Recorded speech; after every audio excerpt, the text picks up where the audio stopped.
നമസ്കാരം, ഞാൻ രശ്മി.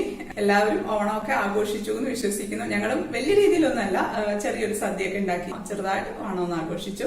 മിക്കവാറും എല്ലാ ഓണത്തിനും ഞങ്ങൾ നാട്ടിൽ പോകുന്നതാണ്. ഇപ്രാവശ്യം പോകാൻ പറ്റിയില്ല. കൊറോണ പ്രശ്നം തന്നെയാണ് കാരണം. ഓണത്തിനാണെങ്കിലും അല്ലെങ്കിലും എല്ലാവരും കൂടെ ഒരുമിച്ച് കൂടുമ്പോൾ ഉള്ള ഒരു ആഘോഷമില്ലേ, അത് ശരിക്കും മിസ് ചെയ്തു. ഇപ്രാവശ്യം ശരിക്കും നാട് മിസ് ചെയ്തു. അപ്പൊ അതുകൊണ്ട് പഴയ വീഡിയോസ് ഒക്കെ എടുത്ത് കാണുമായിരുന്നു. ഞങ്ങള് കഴിഞ്ഞ പ്രാവശ്യം നാട്ടിൽ പോയ സമയത്ത് ഒരു വീഡിയോ എടുത്തിട്ടുണ്ടായിരുന്നു. നാട്ടിലെ കുറച്ച് വിശേഷങ്ങളും കുറച്ച് റെസിപ്പീസും ഒക്കെ ആയിരുന്നു എടുത്തിരുന്നത്. നിങ്ങൾക്ക് ഷെയർ ചെയ്യണമെന്ന് വിചാരിച്ച് എടുത്തിരുന്ന, എന്തുകൊണ്ടും അതങ്ങ് വിട്ടുപോയി. അപ്പൊ അത് ഇപ്പൊ ഒന്ന് ഷെയർ ചെയ്യാമെന്ന് വിചാരിച്ചു. ലോക്ക്ഡൌൺ ഒക്കെ ഒരുപാട് മുമ്പായിരുന്നു പോയിട്ടുണ്ടായിരുന്നത്. അപ്പൊ അത് മാസ്ക് ഒന്നും ഇല്ലാതെ നല്ല ഫ്രീ ആയിട്ട് എല്ലാവരും നടക്കുന്നൊക്കെ കണ്ടപ്പോൾ ശരിക്കും കൊതിയായി. അതുപോലെ ഒന്ന് ഫ്രീ ആയിട്ട്, മാസ്ക് ഒന്നും ഇല്ലാതെ ഫ്രീ ആയിട്ട് നടക്കാനായിട്ട് നമുക്കിനി എന്ന് അതിന് സാധിക്കും എന്നൊരു പിടിയില്ല. എത്രയും പെട്ടെന്ന് തന്നെ നമുക്കതിന് സാധിക്കട്ടെ എന്ന് പ്രാർത്ഥിക്കാം. അപ്പൊ നമുക്ക് വീഡിയോയിലേക്ക് പോവാം. ഞങ്ങളുടെ വീട്ടിലേക്കുള്ള വഴിയാണ്. സജിത്തേട്ടൻ്റെ വീടാണ്. ഇവിടേക്കാണ് എന്നെ കല്യാണം കഴിച്ച് കൊണ്ടുവന്നത്. ഇവിടെ അച്ഛനും അമ്മയും അനിയനും ഫാമിലിയാണ് താമസിക്കുന്നത്. ഞങ്ങൾ നാട്ടിൽ വരുമ്പം ഇങ്ങോട്ടേക്കാണ് വരാറ്. കോഴിക്കോട് ജില്ലയിലെ വടകരയിലെ ചോമ്പാൽ എന്ന സ്ഥലത്താണ് വീടുള്ളത്. ഒരുപാട് വർഷം പഴക്കമുള്ള ഒരു പഴയ തറവാടാണ്. ഒരു 85-90 വർഷത്തോളം പഴക്കമുണ്ട് ഈ ഒരു വീടിന്. ഞങ്ങളിന്ന് രാവിലെ എത്തിയതേ ഉള്ളൂ. ഇപ്പോൾ സന്ധ്യയായി. വിളക്കൊക്കെ കത്തിച്ചിട്ടുണ്ട്. ഇന്ന് കാർത്തികയാണ്. അപ്പോൾ അതുകൊണ്ട് കാർത്തികയ്ക്ക് നിറച്ചും വിളക്കൊക്കെ കത്തിച്ച് കാണാൻ തന്നെ ഒരു ഭംഗിയല്ലേ. അപ്പോൾ ഞങ്ങൾ വിളക്കൊക്കെ ഒന്ന് കത്തിക്കട്ടെ. ഇപ്പോൾ വിളക്കൊക്കെ കത്തിച്ചിട്ടുണ്ട്. വിളക്ക് കത്തിച്ച് കാർത്തികയ്ക്ക് വിളക്ക് കത്തിക്കുക എന്ന് പറയുന്നത് ഒരു വലിയൊരു സന്തോഷമാണ്. വീടിന് തന്നെ ഒരു ഐശ്വര്യമാണ്. ഞങ്ങളിവിടെ തിരുവനന്തപുരത്താണേലും വീട്ടിലെല്ലാം വിളക്കെല്ലാം ഇതുപോലെ കത്തിച്ച് വെക്കാറുണ്ട്. നാളെ കുറച്ച് ഗസ്റ്റൊക്കെ വരുന്നുണ്ട്. എല്ലാവരും ഒത്തുചേരുമ്പം ശരിക്കും ഒരു ആഘോഷം തന്നെയാണ്. ഈ നേരെ കാണുന്നത് തന്നെ പൂജാമുറിയാണ്. കൃഷ്ണൻ്റെ മുന്നിൽ വിളക്ക് തെളിയിച്ച് വെച്ചിട്ടുണ്ട്. ഇപ്പോൾ രാവിലെയായി. അപ്പോൾ ഇന്ന് കുറച്ച് ഗസ്റ്റൊക്കെ വരുന്നുണ്ട്. സൈതറിൻ്റെ കസിൻസാണ്. അപ്പോൾ ഞങ്ങൾ രാവിലെ തന്നെ ഒന്ന് മീൻ വാങ്ങാൻ പോവാണ്. സാധാരണ മീൻ ഇവിടെ കൊണ്ടുവരാറാണ്. പക്ഷേ ആരെങ്കിലും വരുമ്പോഴോ എന്തെങ്കിലും സ്പെഷ്യലായിട്ടൊക്കെ കൂടുതൽ മീൻ വാങ്ങിക്കുകയൊക്കെ വേണമെന്നുണ്ടെങ്കിൽ പോയി വാങ്ങിക്കുകയാണ്. ഇവിടെ ഹാർബർ അടുത്ത് തന്നെയാണ്. അടുത്തെന്ന് പറഞ്ഞാൽ വളരെയധികം അടുത്താണ് കേട്ടോ. ഞാൻ പോവാറില്ല കേട്ടോ. സാധാരണ സൈതറിനോ അല്ലെങ്കിൽ അനിയനോ ഒക്കെയാണ് പോവാറ്. പക്ഷേ ഇതിപ്പോൾ ഒരു വീഡിയോ എടുക്കണം എന്ന് തോന്നിയിട്ട് ഞാനും മോളും കൂടി ഇറങ്ങിയതാണ്. വീടിൻ്റെ ബാക്ക് സൈഡിലൂടെയാണ് കേട്ടോ ബീച്ചിലേക്ക് പോകുന്നത്. ഇവിടെ ഒരു ഹാർബർ ഉണ്ട്. ഹാർബർ വന്നിട്ട് കുറച്ചായി. അപ്പോൾ അതിനു മുമ്പേ ശരിക്കും പറഞ്ഞാൽ നേരെ കടലിലേക്കായിരുന്നു പറമ്പിൻ്റെ അവസാനം ചെന്നെത്തുന്നത് തന്നെ. ഹാർബർ വന്ന സമയത്ത് സ്ഥലമൊക്കെ ഗവൺമെൻറ് എക്വയർ ചെയ്തു. മതിലും റോഡും ഒന്നും പണ്ടില്ലായിരുന്നു. അപ്പോൾ ഇത് ഈ മതിലിൻ്റെ അപ്പുറം എന്ന് പറയുന്നത് കടലാണ്. അപ്പോൾ നേരെ കടലിലേക്കായിരുന്നു ഇറങ്ങിക്കൊണ്ടിരുന്നത്. ഇപ്പം അതിന് പറ്റുന്നില്ല. ഇപ്പം നമുക്കൊന്ന് ചുറ്റി പോകണം, അത്രയേ ഉള്ളൂ. പക്ഷെ നാട്ടിൽ നല്ലൊരു പുരോഗമനമൊക്കെ ഉണ്ടായി കേട്ടോ. കുറേ പേർക്ക് ഹാർബറിൽ ജോലിയൊക്കെ കിട്ടി. അങ്ങനെ കുറേ നല്ല കാര്യങ്ങളൊക്കെ നടന്നു. പിന്നെ കൂടാതെ ധാരാളം മീൻ കിട്ടാൻ തുടങ്ങി. പിന്നെ റോഡ് വന്നു. അങ്ങനെ കുറേ നല്ല നല്ല കാര്യങ്ങളൊക്കെ നടന്നു കേട്ടോ. ഒരു ഫിഷിംഗ് ഹാർബറാണ്. ഇതാണ് ഹാർബറിൻ്റെ എൻട്രൻസ്. ഇതിപ്പോൾ രാവിലെ ഒരു 7 മണി ആയിട്ടേ ഉള്ളൂ കേട്ടോ സമയം. ഇതാണ് ലേലപ്പുര. ഇവിടെ അവിടുന്ന് മീൻ പിടിച്ചു കൊണ്ടുവന്ന് ഇവിടെ വെച്ചിട്ടാണ് ലേലം വിളിച്ചിട്ട് മീനൊക്കെ കൊണ്ടുപോകുന്നത്. ഈ സീസണിൽ മീൻ കുറവാണ് കേട്ടോ. അല്ലാന്നുണ്ടെങ്കിൽ ഇത് മുഴുവൻ നിറച്ചും മീനുകളെ കൊണ്ട് കൊള്ളയായിരിക്കും. ഇപ്പോൾ ശരിക്കും മീൻ കുറവുള്ള സീസണാണെന്നാണ് എല്ലാവരും പറയുന്നത്. അതായത് മീൻ കൊണ്ടുവരുമ്പോഴേ ലേലം വിളിക്കാൻ വേണ്ടി നിൽക്കുന്ന ആൾക്കാരാണ് കേട്ടോ. അപ്പോൾ വലിയ ബോട്ട് അപ്പുറത്ത് നിർത്തി ചെറിയ ബോട്ടിൽ പോയിട്ടോ തോണിയിൽ പോയിട്ടോ അവിടുന്ന് മീൻ ഇതുപോലത്തെ തോണികളിൽ എടുത്തുകൊണ്ട് വരിക ചെയ്യുന്നത്. അപ്പോൾ ഒരു തോണിയിൽ മീൻ കൊണ്ടുവരുന്നുണ്ട്.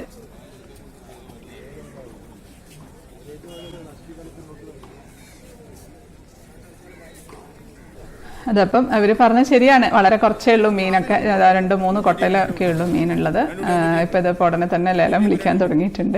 അപ്പം ഇത് മാത്രമല്ല, ഇനി ഉച്ചയ്ക്ക് ഒരു 12 മണി വരെ ഇതുപോലെ മീൻ കൊണ്ടുവരാറുണ്ട്. ഇപ്പം ഇവർ ലേലം വിളിച്ചുകൊണ്ടിരിക്കുകയാണ്. അതിപ്പോൾ ഒരു സെറ്റ് വിറ്റുപോയിട്ടുണ്ട്. അതാ ഇത് അടുത്ത സെറ്റ് ചെമ്മീൻ വന്നിട്ടുണ്ട്. ഇപ്പോൾ പിന്നെയൊക്കെ മീനുകളൊക്കെ ഇങ്ങനെ കുറേശ്ശെ വന്നുകൊണ്ടിരിക്കുന്നുണ്ട് കേട്ടോ. ഒരുപാട് അങ്ങ് ചാകരയൊന്നുമല്ല, കുറേശ്ശെ വരുന്നുണ്ട്. തെരണ്ടി, ഞണ്ട് ഒക്കെ വരുന്നുണ്ട്. ചെമ്മീൻ, മാന്ത, ഞണ്ട്, പിന്നെ പലതരം മീനുകളൊക്കെ ഇല്ലേ. വേറെ എന്തൊക്കെയോ പേര് അറിയാത്ത മീനുകളൊക്കെ ഉണ്ട് കുറേ. ഞങ്ങൾ ലേലം വിളിക്കുന്നൊന്നുമില്ല കേട്ടോ. ഒരേ മീൻ കുറേ കിട്ടിയിട്ട് കാര്യമൊന്നുമില്ല. അല്ലാണ്ട് വാങ്ങിച്ചുകൊണ്ട് പോവാണ്.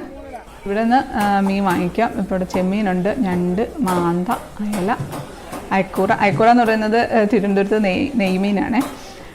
ആഗോലിയുണ്ട്. ഉച്ചയ്ക്ക് ഗസ്റ്റ് വരുന്നതുകൊണ്ട് ഞങ്ങൾ നെയ്ച്ചോറും ചിക്കൻ കറിയാണ് ആക്കുന്നത്. അപ്പോൾ അതുകൊണ്ട് കറിയൊന്നും വെക്കാൻ വേണമെന്നില്ല. സൈഡായിട്ട് ഫ്രൈ ചെയ്ത് കൂട്ടാനുള്ള ഐറ്റംസാണ് വാങ്ങാൻ. മെയിനായിട്ട് ഞണ്ടാണ് കേട്ടോ. ഞണ്ടിൻ്റെ ആൾക്കാരാണ് മൊത്തം ഉള്ളത് ഇവിടെ. ഞണ്ടും ചെമ്മീനും ഇത് തന്നെയാണ് എല്ലാവർക്കും പ്രിയം. അപ്പോൾ അതാ തെരണ്ടി കൊണ്ടുവന്ന് വെച്ചിട്ടുണ്ട്. ഇത് ചില സ്ഥലങ്ങളിൽ ഇതിനെ തെരച്ചി എന്ന് പറയും കേട്ടോ. ഈ തെരണ്ടി മീനിൻ്റെ ഇറച്ചി എന്ന് പറയുന്നത് വളരെ സോഫ്റ്റ്, എന്താ പറയുക, നല്ല ലെയറായിട്ട് ഇങ്ങനെ പൊളിഞ്ഞ് വരുന്ന ഒരു തരത്തിലുള്ള ഒരു ഫ്ലഷാണ് ഇതിൻ്റെ ഉള്ളത്. ഇത് ഒരു പ്രത്യേക രീതിയിലൊക്കെ കറി വെക്കുക കേട്ടോ. സാധാരണ നമ്മൾ വെക്കുന്ന പോലെ അല്ല വെക്കുക, അങ്ങനെ കറി വെച്ചാലേ ഇത് ടേസ്റ്റ് ഉണ്ടാവുള്ളൂ. ഇത് വേണ്ട തെരണ്ടി മുറിച്ചെടുക്കുന്നതാണ്. അപ്പോൾ ഇതാ ഞണ്ട് കുറച്ചേ വന്നിട്ടുള്ളൂ. കണവ, കൂന്തലെന്ന് പറയും ചില സ്ഥലങ്ങളിൽ. ഇതിപ്പം ആഗോലി മുറിച്ചു കൊടുക്കുന്നതാണ് കേട്ടോ. വലിയ വലിയ മീനുകളൊക്കെ ഇതുപോലെ മുറിച്ചു കൊടുക്കാറുണ്ട് കേട്ടോ. അപ്പോൾ അത് ശരിക്കും അവർക്കും ഒരു വരുമാനമാണ്, പിന്നെ വാങ്ങുന്നവർക്കും ഒരു സൗകര്യം. കാരണം വലിയ മീനൊക്കെ നമുക്ക് മുറിക്കാൻ നല്ല പാടല്ലേ. അടുത്ത സെറ്റ് മീനും ഇങ്ങനെ വന്നുകൊണ്ടിരിക്കുന്നുണ്ട് കേട്ടോ ഇടയ്ക്ക് ഇങ്ങനെ.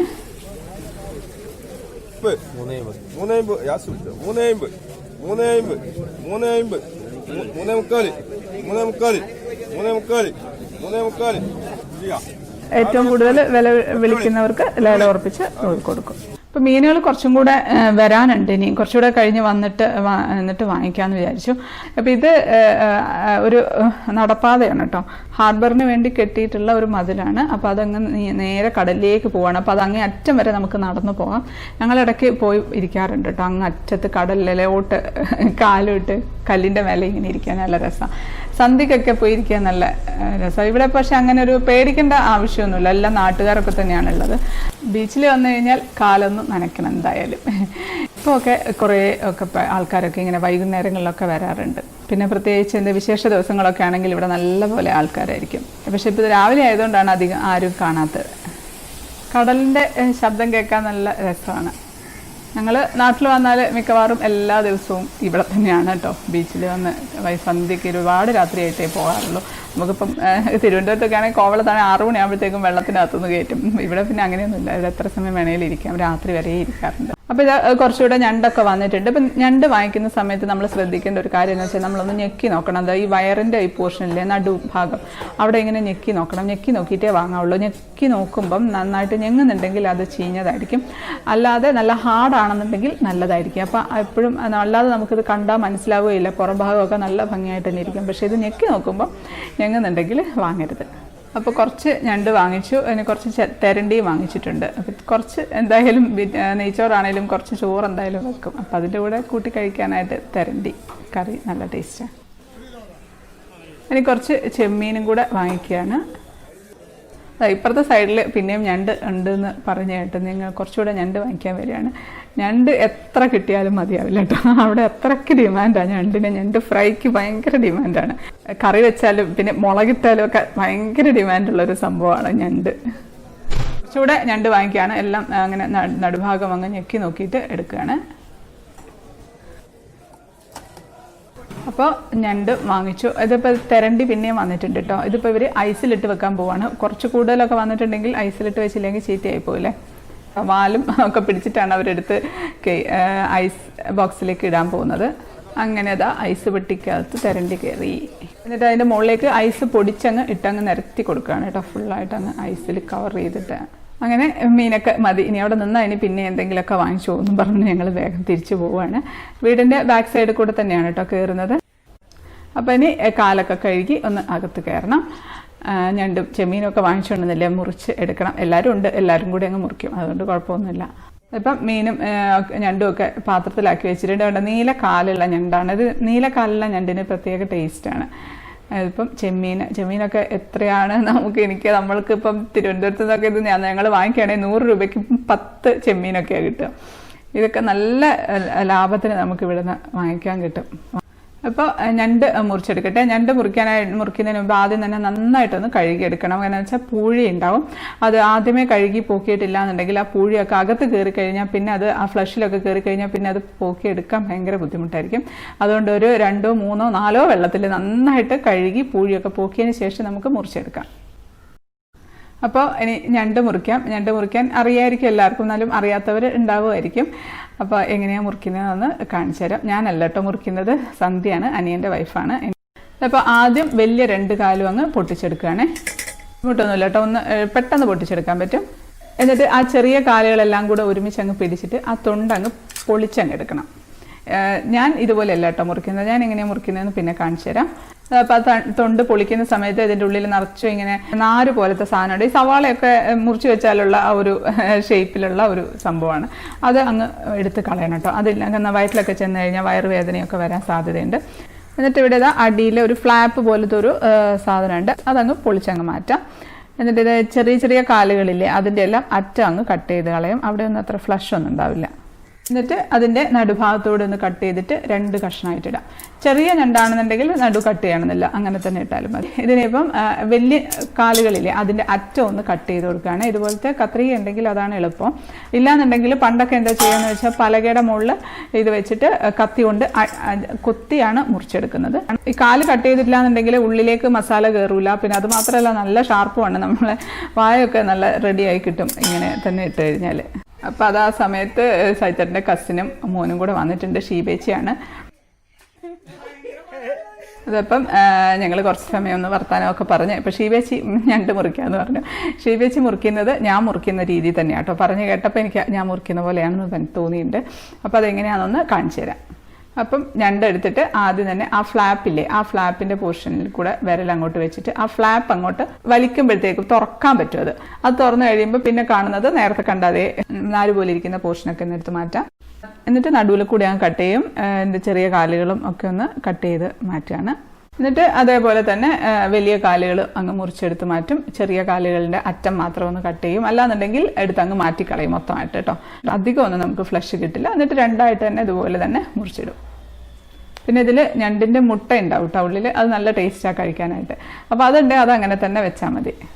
ഇത് മുറിച്ചതിന് ശേഷം വെള്ളത്തിൽ അങ്ങനെ ഒരുപാട് സമയമൊന്നും ഇട്ട് വെക്കരുത് കേട്ടോ. പെട്ടെന്ന് തന്നെ അങ്ങ് കഴുകിയെടുക്കണം. ഇതിങ്ങനെ ഒരുപാട് സമയം ഇങ്ങനെ വെക്കുമ്പോഴത്തേക്കും അതിൻ്റെ ആ ഫ്ലഷ് അങ്ങ് അലുത്തലുത്തലുത്ത് വെള്ളമായി പോകും. അപ്പോൾ എൻ്റെ അമ്മയൊക്കെ പണ്ട് ചെയ്തുകൊണ്ടിരുന്നത് അടുപ്പത്ത് മസാല വെള്ളം വെച്ച് തിളച്ചുകൊണ്ടിരിക്കും. അപ്പോൾ ആ സമയത്ത് ഇത് കഴുകി നല്ല വൃത്തിയാക്കിയിട്ട് അതിനകത്തോട്ട് മുറിച്ച ഉടനെ തന്നെ അതിനകത്തോട്ട് ഇടുക ചെയ്യുന്നത്. പക്ഷേ ഇവിടെ അങ്ങനെയല്ല ചെയ്യുന്നത് കേട്ടോ. ഇവിടെ എല്ലാം കൂടെ ഒരുമിച്ചിട്ട് ഒന്ന് ജസ്റ്റ് കഴുകിയിട്ട് പെട്ടെന്ന് തന്നെ വേവിച്ചെടുക്കും. ഒരുപാട് സമയം പുറത്ത് വെക്കരുത്. ഞണ്ട് ഫ്രൈ ചെയ്യാനാണ് കേട്ടോ പോകുന്നത്. മുളകും മഞ്ഞളും ഒക്കെ ഒന്ന് പുരട്ടി ഫ്രൈ ചെയ്തെടുക്കാം.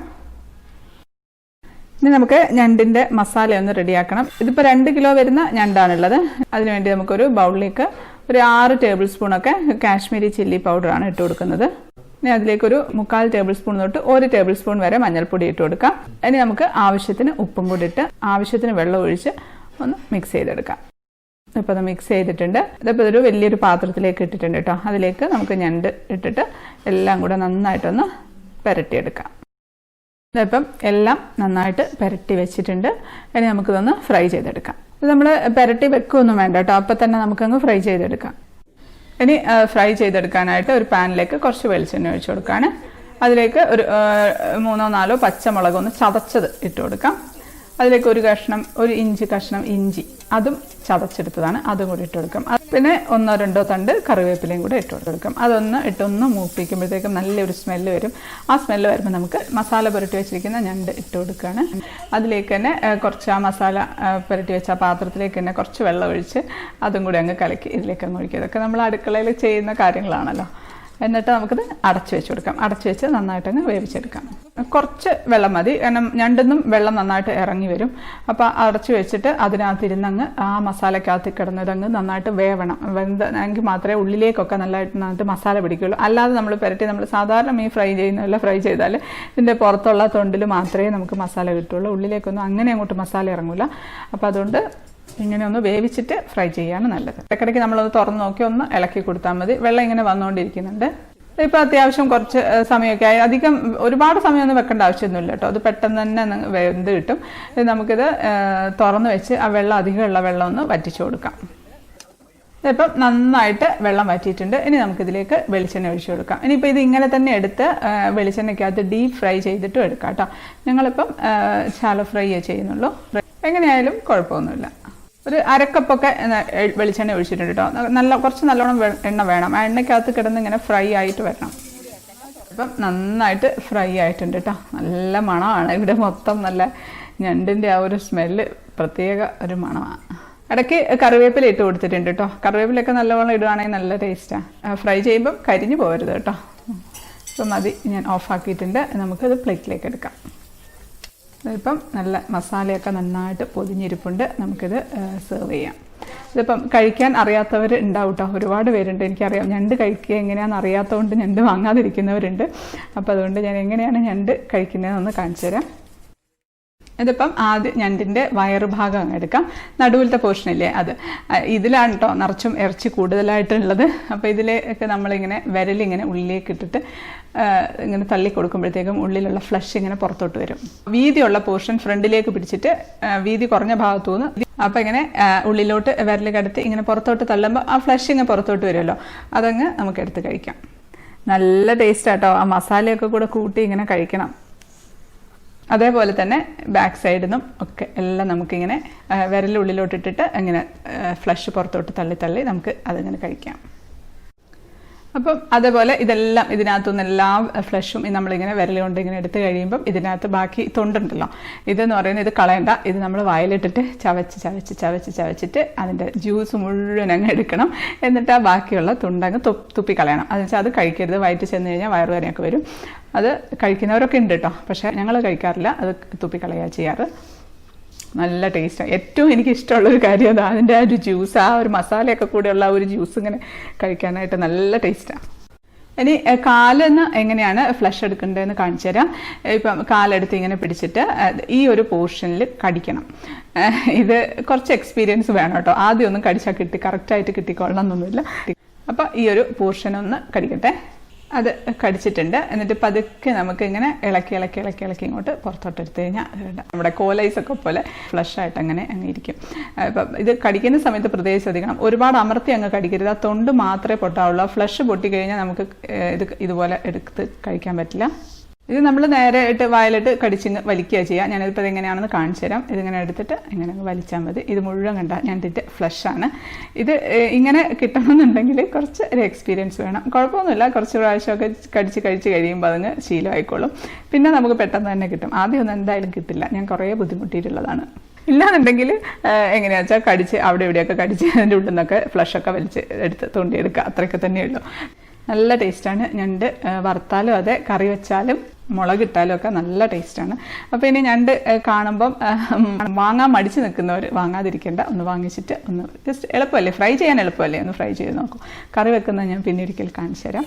ഇപ്പോൾ വൈകുന്നേരം ആയപ്പം ഞങ്ങളെല്ലാവരും ബീച്ചിലേക്ക് ഇറങ്ങിയതാണ്. അതിപ്പം ആര് ഇവിടെ വന്നു കഴിഞ്ഞാലും നമ്മളെല്ലാവരും കൂടെ വൈകുന്നേരം ആകുമ്പം ബീച്ചിലേക്ക് പോകാറുണ്ട്. അപ്പോൾ അത്രയേ ഉള്ളൂ ഈ ഒരു വ്ളോഗ്. നാട്ടിലെ കുറച്ച് വിശേഷങ്ങളും ഞണ്ട് ഫ്രൈയും ഒക്കെ കാണിച്ച് ഈ ഒരു വീഡിയോ കുറച്ച് ലെങ്തി ആയിപ്പോയെന്ന് തോന്നുന്നു. എന്നുവെച്ചാൽ കഴിയുന്നതും മാക്സിമം ചുരുക്കിയിട്ടാണ് എടുത്തിട്ടുള്ളത്. അപ്പോൾ വീഡിയോ ഇഷ്ടപ്പെട്ടു എന്ന് വിശ്വസിക്കുന്നു. ഇഷ്ടപ്പെട്ട ലൈക്ക് ചെയ്യാനും കമൻറ്റ് ചെയ്യാനും ഷെയർ ചെയ്യാനൊന്നും മറക്കല്ലേ. സബ്സ്ക്രൈബ് ചെയ്യാത്തവർ ഒന്ന് സബ്സ്ക്രൈബ് ചെയ്തേക്കണേ.